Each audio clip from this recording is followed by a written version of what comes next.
So everyone, हम लोग देखते हैं अपने अध्याय को। इकोनॉमी को हम लोग पढ़ रहे थे। इकोनॉमी आज हम पिछले क्लास का सब कुछ जो है रिवीजन भी करवा देते हैं। एक शब्द होता है इकोनॉमी और एक क्या होता है इकोनॉमिक्स। इकोनॉमी का हिंदी होता है अर्थव्यवस्था, इकोनॉमिक्स का हिंदी होता है अर्थशास्त्र। अर्थव्यवस्था क्या होता है? जो भी चीज़ से हम पैसा बनाते हैं, जना हो गया गाय। गाय क्या है? एक पशुधन है। लैपटॉप हो गया, लैपटॉप से हम लोग पैसा बना सकते हैं। हम लोग जैसे मान लीजिए कोचिंग खोल लिए हैं, तो कोचिंग से हम लोग पैसा कमा सकते हैं। कोचिंग, तो जिस भी चीज़ से हम पैसा कमा सकते हैं वो सब हमारी अर्थव्यवस्था है। यानी आजीविका अर्जन यानी पैसा कमाने की जो भी प्रणाली है वो क्या कहलाती है? अर्थव्यवस्था। और हर एक जगह की अर्थव्यवस्था अलग अलग होती है। हर एक जगह की जो आजीविका अर्जन की प्रणाली है वो अलग अलग होती है। बेसिकली अर्थव्यवस्था का मतलब होता है उत्पादन। या तो आप किसी वस्तु का उत्पादन करते हैं या फिर श्रम का। जैसे कोई भी सेवा करता है, जैसे कोचिंग में क्या करेगा? कोई टीचिंग करेगा। तो हम लोग जो है स्टूडेंट को कोई वस्तु तो नहीं देते हैं, हम उसे देते हैं क्या? ज्ञान। ज्ञान क्या हुआ? ज्ञान जो है हमारे श्रम का क्या है?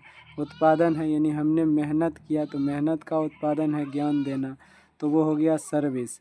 जैसे डॉक्टर सर्विस देता है, दुकानदार सर्विस देता है। कहीं और वस्तु बनता है वो दुकानदार के पास आता है, दुकानदार उसको बेचता है। दुकानदार जो लाता है तो उसको क्या लगता है? श्रम यानी मेहनत। इसी मेहनत के लिए वो उस वस्तु का थोड़ा सा दाम बढ़ा के हमसे लेता है। तो दो ही तरीके से जो है कमाई की जा सकती है दुनिया में।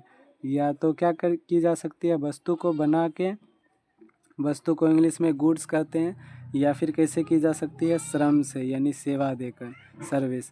इसीलिए जो टैक्स लगता है वो लगता है जीएसटी, यानी गुड्स एंड सर्विस टैक्स। यानी वो वस्तु पर भी लगती है और सेवा पर भी लगती है।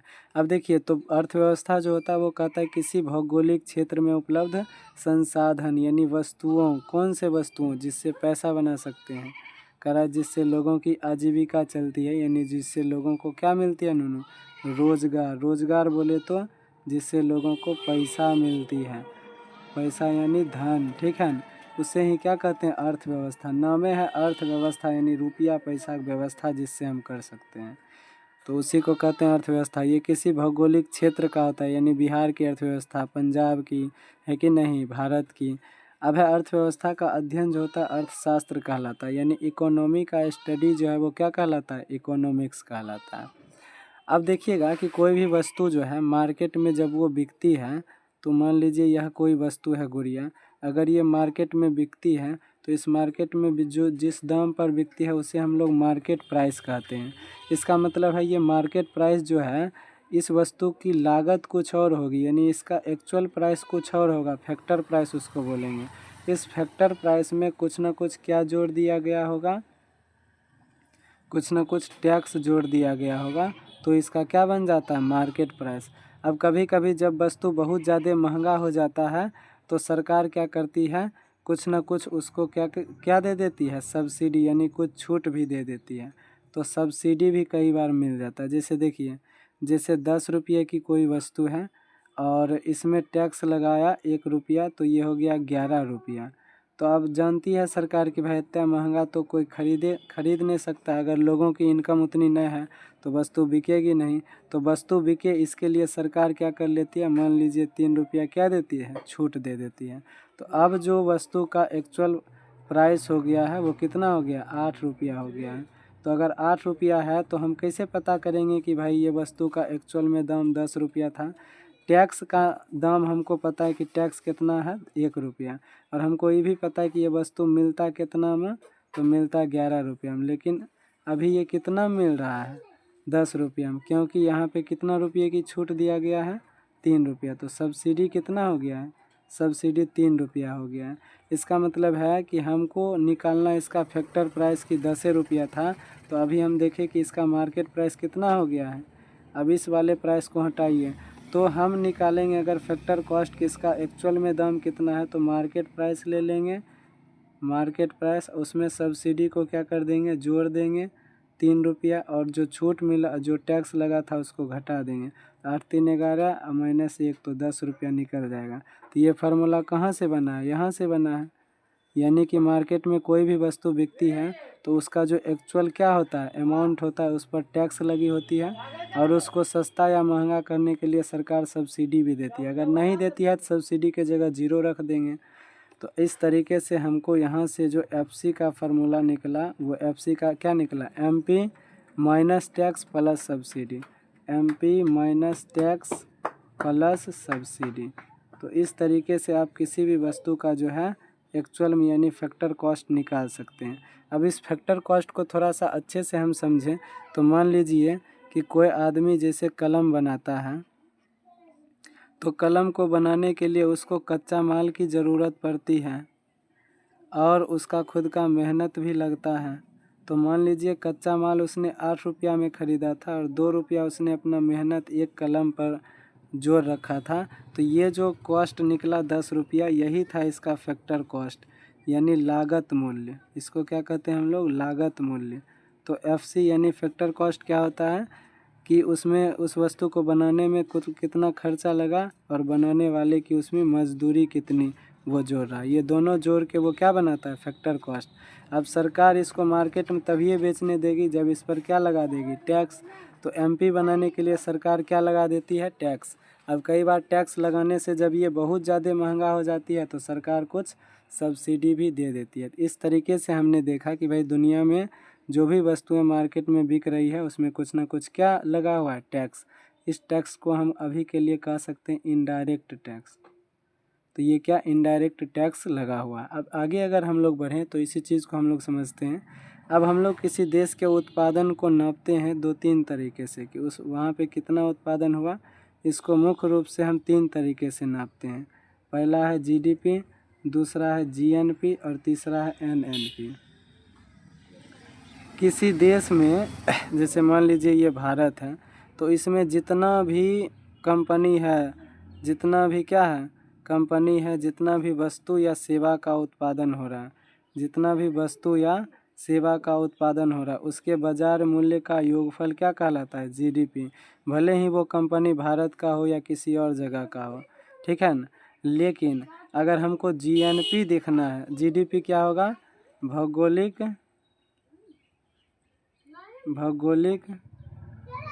क्षेत्र में उत्पादित अंतिम वस्तु या सेवा, क्योंकि इनकम तो दोनों जगह से आ सकता है, का बाजार मूल्य। बाजार मूल्य मतलब उसके फैक्टर कॉस्ट को नहीं, factor cost plus tax minus subsidy यानी बाजार मूल्य ये हो गया। तो इसने कितना उत्पादन किया वस्तु या अंतिम वस्तु या सेवा का मतलब, जैसे मान लीजिए उसने क्या गेहूँ उपजाया और बिका ब्रेड के रूप में। तो गेहूँ को ख़रीदा होगा आटा मिल वाला 10 रुपया में, फिर आटा मिल वाला जो है ब्रेड, आटा मिल वाला देखो गेहूँ को कौन ख़रीदा, आटा मिल कितना में ख़रीदेगा, 10 रुपये का गेहूँ जो है, जैसे मान लीजिए गेहूँ है तो गेहूँ को ये 10 रुपया में ख़रीदा और ये दुकानदार को जो ब्रेड बनाएगा उसको मान लीजिए 12 रुपया में बेचा। तो ब्रेड बिक कितना में रहा है, 12 रुपया में। अगर हम अंतिम मूल्य लिए तब नहीं 12 रुपया पता चला, और नहीं तो 10 और 12 जोड़ देते कितना, 22 रुपया। तो ये गलत हो जाता है। तो किसी भी वस्तु का हमको अंतिम मूल्य ही पता करना होता है कि जो जिस मतलब मूल्य पर वो वस्तु मार्केट में मिल रहा है अंतिम रूप से। तो अंतिम वस्तु या बाजार का अंतिम वस्तु या सेवा का जो बाजार मूल्य है इसका योगफल क्या होता है, जीडीपी। अब जीएनपी क्या होता है, जीएनपी में जैसे जीडीपी में इस देश में अगर बाहर का कोई कंपनी है तो उसको भी हम लोग जोड़ लिए, लेकिन उसको हमको घटाना पड़ेगा अगर हम लोग एक्चुअल में देखें कि उत्पादन कितना है, क्योंकि बाहरी कंपनी जो उत्पादित करेगी वो तो बाहर के देश में जाएगा ना।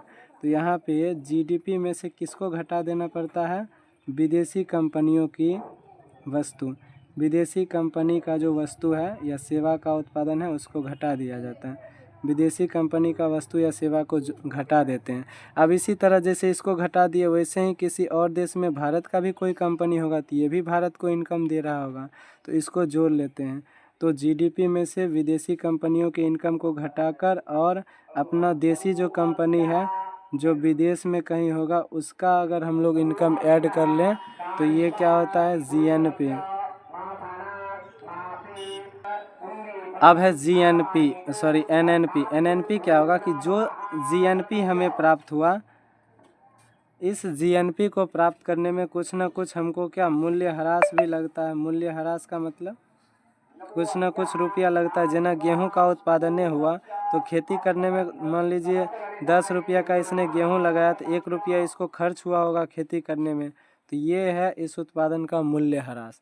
तो मूल्य ह्रास को अगर हम लोग जीएनपी से घटा दें तो हमारा ये पता चल जाता है कि एक्चुअल में इस देश ने कितना प्रोडक्शन किया है। यहाँ पी का मतलब क्या होता है, प्रोडक्ट। इसको और अच्छे से हम लोग समझते हैं। तो हम लोग तीनों चीज़ देखें, जीडीपी देखें, जीएनपी देखें, और हमने क्या देखा, एनएनपी देखा। जीडीपी क्या होता है, उत्पादित अंतिम वस्तुओं या सेवाओं का बाजार मूल्य। जीएनपी क्या होता है, जीडीपी में से विदेशी को क्या कर लेते हैं, घटा लेते हैं, और देसी कंपनी अगर कहीं विदेश में है तो उसको जोड़ लेते हैं। अब एनएनपी क्या होगा, जो इतना प्राप्त हुआ, ये हुआ टोटल कौन सी, इनकम देश का। अब इस इनकम को प्राप्त करने से पहले इसमें कुछ खर्च किया जाता है जिसको मूल्य ह्रास बोलते हैं। तो मूल्य ह्रास को भी अगर हम लोग क्या कर लेते हैं, घटा लेते हैं, तो एक्चुअल में इतना कमाई हुआ। जैसे गेहूं के उत्पादन में 1 रुपया लगा भी था, तो 10 रुपया को अगर वो बेचा तो भाई 10 रुपया को बेचें तो उसका एक्चुअल इनकम तो 9 रुपया हुआ, क्योंकि मूल्य ह्रास 1 रुपया है। तो इसी तरीके से तो हम लोग इसको समझ लिए। तीनों का फुल फॉर्म क्या होगा, जीडीपी का फुल फॉर्म होगा ग्रॉस डोमेस्टिक प्रोडक्ट।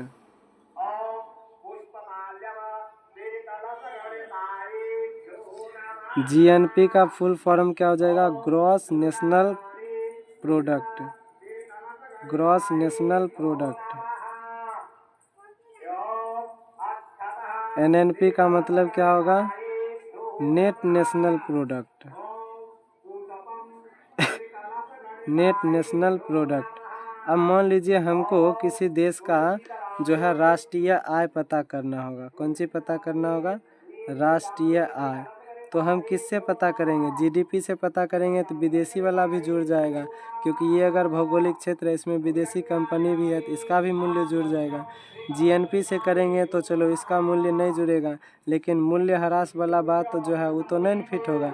यानी एक्चुअल में इतना उत्पादन हुआ, यानी इतना वस्तु बना।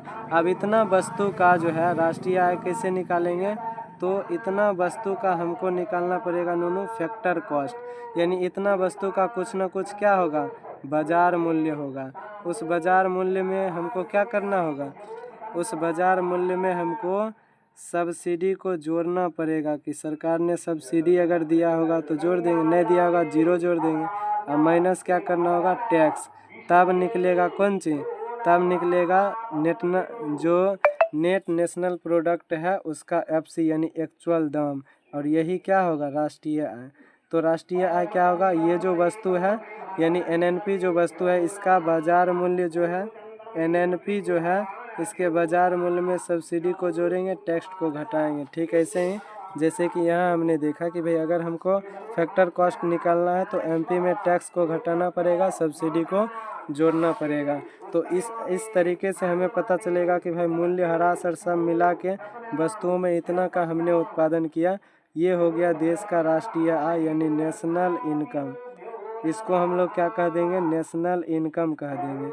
अब इस नेशनल इनकम को अब जैसे मान लीजिए हम मूल्य ह्रास के अलावा पता करना चाहते हैं कि भाई जितना हम लगाए उसको छोड़ देते हैं, अभी कितना रुपया उत्पादित हुआ। तो हमको जीएनपी का अगर निकालना होगा इनकम, तो जीएनपी का जो मार्केट प्राइस होगा उसमें क्या कर देंगे, सब्सिडी को जोड़ देंगे और टैक्स को घटा देंगे। अगर हमको ये पता करना होगा कि हमारे देश में टोटल कितना इनकम बन रहा है, मतलब विदेशियों और कंपनी और हमारे देश में कितना टोटल इनकम बना रहा है, तो क्या करेंगे, जीडीपी का जो मार्केट प्राइस होगा उसमें सब्सिडी जोड़ के टैक्स घटा देंगे। तो ये भी हमें पता चल जाएगा कि भाई जीडीपी से टोटल हमारे देश में क्या उत्पादन हो रहा है, जिसमें से हमारे सिर्फ देसी कंपनियों जो है, जो विदेश और देश दोनों मिला के इतना कमा रही है, और उस कमाई में कुछ हमारे खर्च हो रहे हैं। तो कुल मिला के हमारा जो रियल वाला इनकम है वो एनएनपी एफसी यानी फैक्टर कॉस्ट यानी नेशनल इनकम ये है।